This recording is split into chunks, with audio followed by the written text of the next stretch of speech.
Iran Israel మధ్య జరుగుతున్నటువంటి యుద్ధంలో మొదటి లక్ష్యం ఏంటంటే ఇరాన్ లో ఉన్నటువంటి అణు కేంద్రాల్ని ధ్వంసం చేయడం.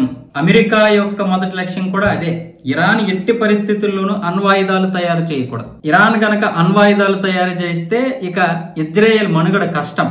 అందుకే ఈ రోజు ఇజ్రాయెల్ గత 5-6 సంవత్సరాలుగా ఇక్కడ డబుల్ ఏజెంట్లు నియమించుకొని మరీ గూఢాచార వ్యవస్థ ద్వారా అక్కడ ఏం చేస్తుంది ఇరాన్ తెలుసుకోవడానికి నియమించింది అంతమంది గూఢాచారులు. అక్కడ ప్రతిదీ కూడా 400 కేజీల యురేనియం శుద్ధి చేసి ఈ రోజు దాదాపు ఒక 8-9 వార్ హెడ్లు తయారు చేయడానికి ఇరాన్ ఇక డిజైన్ ప్రాసెస్ కూడా స్టార్ట్ చేసింది. ఈ విషయం వేగుల ద్వారా తెలుసుకున్నటువంటి ఇజ్రాయెల్ వెంటనే ఇరాన్ పైన అయితే దాడి చేయడం జరిగింది. ఎందుకంటే ఇరాన్ గనక అణ్వాయుధాలు తయారు చేస్తే ఇక మొట్టమొదటిగా ఇజ్రాయెల్ పైనే దాడి చేస్తుంది. ఇప్పుడు అక్కడ ఉన్నటువంటి బాలిస్టిక్ క్షిపణులతో అలాగే డ్రోన్లతోనే ఇప్పుడు ఇరాన్ ఇజ్రాయెల్ పై అనేక విధాలుగా దాడులు చేస్తుంది. ఇప్పుడు పాలస్తీనా నుంచి హమాస్ దాడి చేస్తున్నటువంటి డ్రోన్లు కావచ్చు, క్షిపణులు కావచ్చు, అవన్నీ కూడా ఇరాన్ ఇచ్చినవే. అలాగే ఇరాన్ కూడా నేరుగా డ్రోన్లతో ఇజ్రాయెల్ పై దాడి చేసింది 2024 అక్టోబర్ సమయంలో. అప్పుడు కూడా గాలిలోనే పేలిపోయాయి 200 డ్రోన్లు కూడా.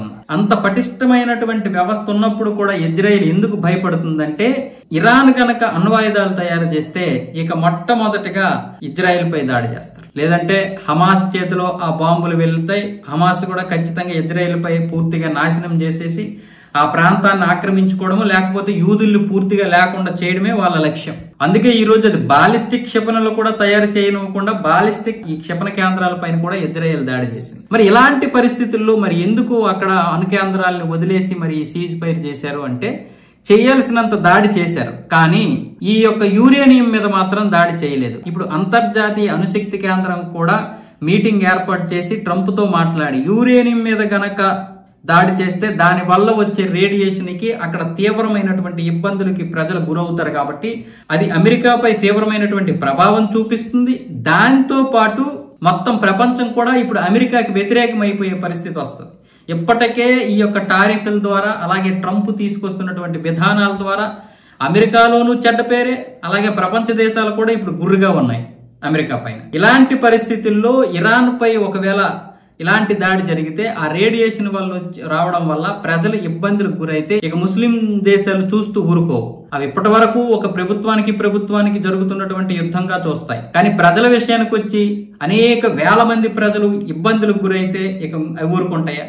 ఇలాంటి పరిస్థితుల్లో అందరూ నిర్ణయించుకున్నటువంటిది ఈ సీజ్ ఫైర్. అయితే ఇజ్రాయెల్ మాత్రం ఏదో ఒక రోజు దాడి చేసి ఖచ్చితంగా అణు కేంద్రాలను మాత్రం విడిచిపెట్టదు. దాని దగ్గర డబుల్ ఏజెంట్లు ఉన్నారు, చాలా మంది ఏజెంట్లు అక్కడ ఉన్నారు. వాళ్ళు ఈ అణ్వాయుధాల యొక్క ప్రాసెస్ అంటే డిజైన్ ప్రాసెస్ స్టార్ట్ అయిపోయిందని చెప్పగానే దాడి చేసింది కాబట్టి రేపు ఎట్టి పరిస్థితుల్లో కూడా దాడి అయితే ఆగదు. ఈ యొక్క ఇజ్రాయెల్ ఎట్టి పరిస్థితుల్లో కూడా అణ్వాయుధాలు తయారు చేయనివ్వదు. అది చేస్తే ఇజ్రాయెల్ మనుగడకే ప్రమాదం.